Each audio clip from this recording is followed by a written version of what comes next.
Salam, Azərbaycan Saat Radiosunun efirində xəbər blokunun vaxtıdır. Azərbaycan həqiqətlərini sizə mən Türkiyəli Azərtürk təqdim edirəm. Nəqliyyat naziri Ziya Məmmədovun oğlu Anar Məmmədovdan sonra daşınmaz əmlak məsələləri üzrə Dövlət Komitəsinin sədri Kərəm Həsənov taxtığı saatı ilə gündəmə gəlib. Məlum olub ki, ayda 1750 manat maaş alan Kərəm Həsənovun qolundakı saat onun 8 illik maaşının qiymətinə, yəni 100 min ABŞ dollarınadır. Kərəm Həsənov Milli Məclisin deputatı Malik Həsənovun qardaşı, Gəncənin icra hakimi Elmar Vəliyevin qudasıdır. O həm də deyilənə görə prezidentin qaynatasının baldızı ilə evlidir. Yəni uzaqdan uzağa da olsa prezidentlə qohumdur. Yəqin saata sevgi hissini də ona prezident aşılayıb. Axı prezidentimiz özü də saat sevdalısıdır. Məsələn, o dünyada cəmi 30 ədəd olan Blompein saatı taxır. Onun dəyəri isə 800 min ABŞ dollardır. İndi dövlət başçısının saatını başa düşürük. Deyəcəksiniz ki, bəs 800 min dollarlıq saatı o taxmalıdır da, biz taxası deyilik ki. Bəs bir komitə rəhbərinin 100 min dollarlıq saat taxmasına nə deyirsiniz? Komitə sədrinin bu qiymətə saatı necə əldə etməsi haqqında kiçik bir araşdırma aparmaq istədik. Amma Kərəm müəllimin biznes imperiyasını araşdırdıqda məlum oldu ki, sən demə ona məxsus olan ən ucuz əşya elə bu saat imiş. Əvvəla oradan başlayım ki, Kərəm Həsənov edən keçmiş İqtisadi İnkişaf Naziri Fərhad Əliyevin qardaşı Rafiq Əliyev olub. Belə ki, Həsənov əvvəllər Anti-İnhisar Komitəsində sıradan bir məsləhətçi işləyib. Sonradan o Azpetrol şirkətinin rəhbəri Rafiq Əliyevlə tanış olub. Hər dəfə onunla görüşəndə Kərəm müəllim maaşının azlığından, yasamalda kirayə qalmasından gileylənirmiş. Bir müddət sonra Fərhad Əliyev Dövlət Əmlak Komitəsinin naziri təyin olunanda qardaşı ondan Kərəm Həsənova məsul bir vəzifə verməsini xahiş edir. Fərhad Əliyev də qardaşının sözündən çıxmır, o Həsənovu ilk öncə departament direktorunun müavini təyin edir. Daha sonra Fərhad Əliyev onu orta və iri müəssisələrin özəlləşdirilməsinin təşkili departamentinin direktoru təyin edir. Kərəm Həsənovun canfəşanlığı Fərhad Əliyevin xoşuna gəlir və o Kərəm Həsənovu Dövlət Əmlak Komitəsi nazirinin müavini təyin edir. İş elə gətirir ki, bir gün bu Kərəm Həsənov Fərhad Əliyevin üzünə durur. Sonradan isə o tapdayaraq yüksəlməyə vərdiş edir. Belə ki, o Dövlət Reyestr Xidmətinin rəisi Arif Qaraşovu vurub reyestr xidmətini. Bir müddət sonra isə Dövlət Torpaq və Xəritə Çəkmə Komitəsinin sədri Qərib Məmmədovu vurub onun da səlahiyyətlərini ələ keçirir. Və belə vəzifə mərtəbələrində pillə-pillə ucalır. Vəzifə yüksəldikcə isə varidat siyahısı uzanır. Bu uzun siyahı Cəllabaddan başlayır, Dubaydan sağa dönür, Çexiyada nəfəsini dərir, İsveçrə bankında dayanır. Başlayaq Kərəm müəllimin Azərbaycandakı sərvətindən. Məşhur Azinko şirkəti, Baku Mall, Cəllabadda Tutbağı restoranı, Sadatlı kəndində istirahət mərkəzi, Salyanda Gülüstan oteli, Cəllabadda çörək zavodu, Cənub Broiler firması, Bakının Sabunçu rayonunda, Binə qəsəbəsində, Hövsan qəsəbəsində kvadrat metrə sığmayan torpaq sahələri və s. Bu haqda çox danışmaq istəmirəm, çünki bunlar xırda məsələlərdir. Məşhur bir filmdə deyildiyi kimi, həngamə isə hələ qabaqdadır. Məsələn, komitə sədrinin Çexiyanın müxtəlif bölgələrində, xüsusilə də Benetice və Karlovy Vary şəhərlərində mineral su zavodları mövcuddur.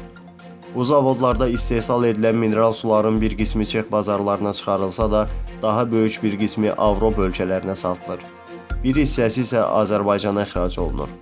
Bu suların Azərbaycandakı satışını həyata keçirən və rəsmi distribüter hesab edilən Mattonidə komitə sədri və ona yaxın adamlara məxsusdur. Komitə sədri yalnız mineral su zavodlarından 100 min dollarlarla vəsait əldə edir. Təkcə mineral su zavodları ilə aləmi saxlamaq olar. Bu gün Pilsen şəhərində Kərəm Həsənova məxsus nəhəng pivə zavodu da fəaliyyət göstərir. Bu zavodun istehsal etdiyi pivə yerli bazarlarla yanaşı xarici bazarlarda da uğurla təmsil olunmaqdadır. İstər əhatə etdiyi sahə, istərsə də istehsal intensivliyinə görə kifayət qədər böyük olan və komitə sədrindən milyonlarla dollar qazandıran zavodun vəziyyəti hazırda son dərəcə qənaətbəxş olsa da mövcud durum Kərəm Həsənovu o qədər də qane etmir. Çexiyanın spirtli içki bazarında söz sahibi olmağa qərar verən Kərəm Həsənov spirtli içki istehsalının növ və çeşidini artırmaq fikrindədir. Bəs bu mineral sular, içkilər hardasa satılmalıdır, yoxsa yox? Ona görə də nə etmək lazımdır? Restoranlar, istirahət mərkəzləri açmaq. Elə Kərəm Həsənov da belə edib. Onun Çexiya və Birləşmiş Ərəb Əmirliyində bir neçə istirahət və əyləncə mərkəzi var ki, onların da bəzisi həmin ölkələrdə ciddi populyarlığa malikdir. Azərbaycandan daşıdığı milyonlar hesabına oradakı obyektlərinin işini yüksək səviyyədə quran və sözü gedən əyləncə məkanlarını insanların sevimli məkanlarından birinə çevirən komitə sədri bu baxımdan əcnəbi ölkədəki rəqiblərini xeyli dərəcədə üstələməkdədir. İstirahət və əyləncə məkanlarının fəaliyyətini şəxsən nəzarətdə saxlayan Kərəm Həsənov hər il bir neçə dəfə bu obyektləri ziyarət edir və aparılan yeniliklərlə tanış olur. Komitə sədri Birləşmiş Ərəb Əmirliyinin Dubay şəhərində əzəmətli istirahət mərkəzləri ilə yanaşı böyük bir şirkətə də malikdir. Bu məlumatların bir neçəsini Kərəm Həsənova yaxın mənbə bir neçə il bundan əvvəl mətbuata vermişdi. İndi düşünün ki, bu sərvət imperiyası inkişaf edib, indi haralara qədər uzanıb. Sonda onu da qeyd edim ki, qarşı tərəfin bütün bunlar cəfəngiyatdır. Kərəm müəllim maaşını bu aydan gələn aya zorla çatdıran bir adamdır. Mövqeyini də səsləndirməyə hazırıq. Lerişdə tükürpədici cinayət törədilib. Qanlı hadisə dünən səhər saat 5 radələrində rayonun Vediyəliabad kəndində baş verib. Lerişin kənd məktəbinin direktoru Adil Rəhimov həmyerlisi 36 yaşlı Seyid Qurbanovun evinə gələrək əvvəlcə ov tüfəngi ilə evə atəş açıb. Daha sonra atəş səslərinə yuxudan ayılan Seyid Qurbanova evin içində 5 bıçaq zərbəsi endirib. Zərər çəkənin qardaşı Mirdadaş Qurbanov hadisəni belə xatırlayır. Saat 5-6 idi. Qardaşımın yoldaşı mənə dedi ki, qardaşını doğradılar. Gecə idi. Mən də baxdım ki, neyləyim? Maşın yox, bir şey yox. Bir maşın tapıb getdim. Gördüm ki, qardaşım qan içərisindədir. Sonra onu təcili tibbi yardımla gətirdik xəstəxanaya. Hələ indi gedib baxıram ki, vəziyyəti necədir. Yaralı dərhal yaxınları tərəfindən Leriş rayon mərkəzi xəstəxanasına çatdırılıb. Yaralının vəziyyəti ağır olduğundan o Lənkəran mərkəzi rayon xəstəxanasına aparılıb. Dərhal onun üzərində cərrahiyyə əməliyyatı keçirilib. Həkim cərrah Sabir Qulamov xəstənin vəziyyətinin ağır olduğunu bildirib. Xəstə Qurbanov Seyid bu gün saat 10 radələrində Leriş rayonundan mərkəzi xəstəxanaya gətirilib. O saat 6 radələrində döş qəfəsinin sol yarısından kəsilmiş deşilmiş bıçaq yarası alıb. Daxil olarkən rentgenoloji müayinədən keçib. Döş qəfəsinin sol yarısında qan və hava olduğu qeyd olunandan sonra əməliyyatxanaya köçürülüb. Xəstənin sol əlinin ikinci barmağında, sağ əlinin birinci barmağında da dərin yaralar olduğundan yaralar cərrahi işlənib. Hadisəni törədən Adil Rəhimov daha sonra kənd qəbrəstanlığına gedərək qardaşının məzarı üzərində özünə ov tüfəngi ilə atəş açaraq intihar edib. Faktla bağlı cinayət işi açılıb, araşdırma aparılır. Qeyd edim ki, bu direktorla bağlı 2 gün əvvəl bir neçə Leriş sakini bizə şikayət etmişdi. Onlar bizdən öncə Leriş rayon polis idarəsinə, rayon təhsil şöbəsinə şikayət etdiklərini, lakin işə baxılmadığını yazırdılar. Kənd sakinləri yazılarında öz şəhid qardaşının adına olan məktəbdə direktor işləyən bu adamın məktəbdə onların az yaşlı qızlarına intim münasibət təklif etməsini iddia edirdilər. Növbəti xəbərim də ölüm itimlə bağlıdır. Bu dəfə Azərbaycan hökuməti manata ağır bədən xəsarətləri yetirib. Xəbərdən sarsılan xeyli vətəndaşımız isə soyuducunun qarşısında ürək tutmasından həyatını itirib. Belə ki, Azərbaycanda yenidən dolların rəsmi məzənnəsində dəyişiklik olub. Mərkəzi Bank bu gün üçün dolların rəsmi məzənnəsini 1 manat 58 qəpik səviyyəsində müəyyən edib. Qeyd edək ki, Azərbaycanda rəsmi məzənnəyə görə dünən 1 dollar 1 manat 57 qəpik olub. İqtisadçıların dediyinə görə manat ağır vəziyyətdə reanimasiyaya yerləşdirilib, vəziyyəti gərgindir. İqtisadçı Məhəmməd Talıblı bu ay manatın kəskin ucuzlaşacağının anonsunu verib. O, bunu martın 5-də ABŞ-ın kənd təsərrüfatı istisna olmaqla əhalinin məşğulluq göstəricisinin açıqlanması, gələn həftə Avropa Mərkəzi Bankının növbəti iclasının keçirilməsi, martın 16-sında ABŞ Federal Ehtiyat Sisteminin növbəti iclası, Yaponiya Mərkəzi Bankının martın 15-də qərarının açıqlanması, Yaponiyada fiskal maliyyə ilinin sonu olması səbəbindən dəyişikliklərin gözlənilməsi və bir çox neft hasilatçısı ölkələrinin neft bazarının tənzimlənməsi ilə bağlı görüşlərin keçirilməsi ilə əlaqələndirib. Digər bir iqtisadçı Qubad İbadoğlu isə deyir ki, indi hökumətin önündəki başlıca vəzifələrdən biri də toplam valyuta ehtiyatlarının ümumdaxili məhsuldakı xüsusi çəkisinin azalmasına yol verməməkdir. Bu isə bir tərəfdən Mərkəzi Bankın valyuta ehtiyatlarının qorunmasını, digər tərəfdən Azərbaycan Respublikası Dövlət Neft Fondunun gəlirlərinin artırılmasını tələb edir. Daxili və xarici bazarın konjunkturunu nəzərə alsaq, hər iki qurumun qarşısında çox mürəkkəb vəzifə durur. Manata baskının şiddətləndiyi indiki durumda Mərkəzi Bankın bu vəzifəni yerinə yetirməsi inandırıcı görünmür. Mərkəzi Bank indiki məzənnə siyasətini davam etdirsə, çox güman ən tezi 3 aya, ən geci isə yarım ilə valyuta ehtiyatlarını tükədəcək.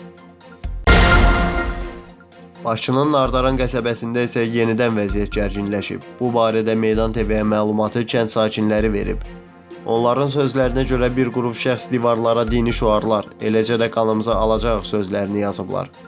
Bundan sonra kənddə əməliyyat keçirilib, saxlanılanlar var.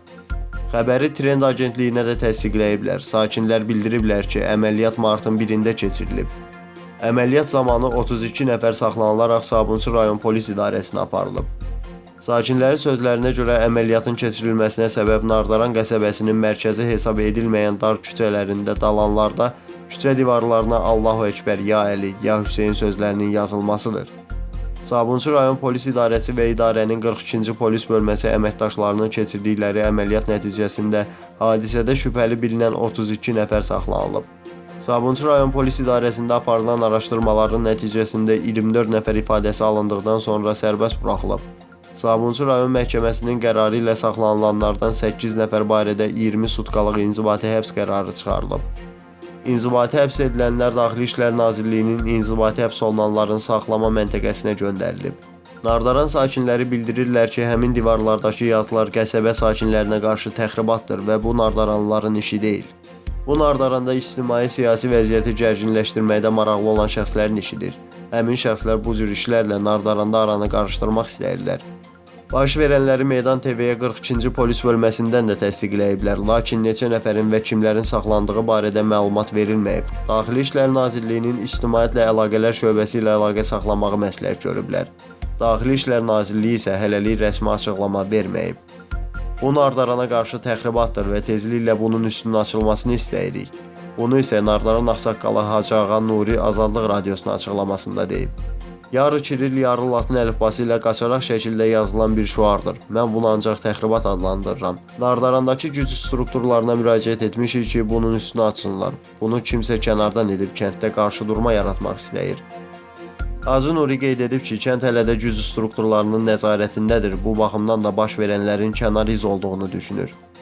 Kənddə görülən işlərdən danışan Hacı Nuri bildirib ki, İmam Hüseyin meydanından Nardaran Pirinə gedən 1 kilometrlik yolun çəkilişinə başlanılıb. Ötən il noyabrın 26-sında Nardaranda keçirilən xüsusi əməliyyat nəticəsində Müsəlman Birliyi adı altında fəaliyyət göstərən təşkilatın rəhbəri Talib Bağırov və qurumun 13 üzvü saxlanılıb. Əməliyyat zamanı ikisi polis olmaqla 7 nəfər həlak olub.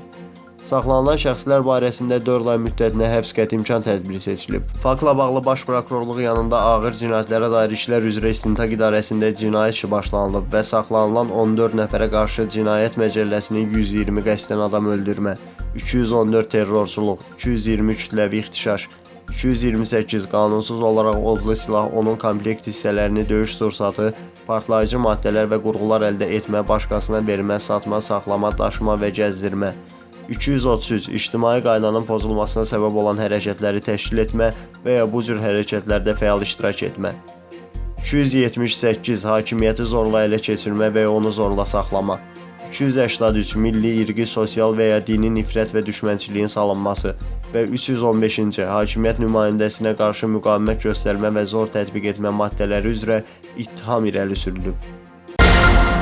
Əməliyyatdan bir gün sonra isə ilk əməliyyat zamanı həbs edilən Müsəlman Birliyi Hərəkatının sədri Talib Bağırov saxlandığı Kürdəxan təcridxanasında karserə salınıb. Bu barədə məlumatı onun vəkili Cavad Cavadov Facebook səhifəsində paylaşıb. Bugün Talib Bağırovla görüşdüm. Dünən onu 7 gün müddətinə cərimə kamerasına karserə salıblar. Onun özü bunu təzyiqlərin davamı kimi qəbul edir. Vəkil olaraq hüquqi addımlar atmaq niyyətindəyim deyə vəkil bildirib.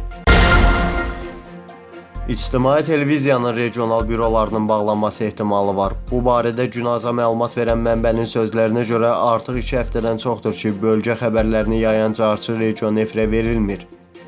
YouTube kanalında son veriliş fevralın 12-sində yerləşdirilib. Eyni zamanda fevralın 13-də regional büroların əməkdaşlarının avadanlıqları texniki baxış adı ilə yığılıb, bu günə kimi qaytarılmayıb. İctimai televiziyanın regional bürosunun əməkdaşlarından biri texniki avadanlıqların baxış məqsədi ilə yığıldığını, amma geri qaytarılmadığını təsdiqləyib. Adətən avadanlıqlara texniki baxış bir neçə gün çəkirdi və sonradan geri qaytarılırdı. Amma bu dəfə 2 həftədən çoxdur ki, avadanlıqsız qalmışıq. Bizə konkret heç nə deyilməyib, hazırda fəaliyyətimizi dayandırmışıq.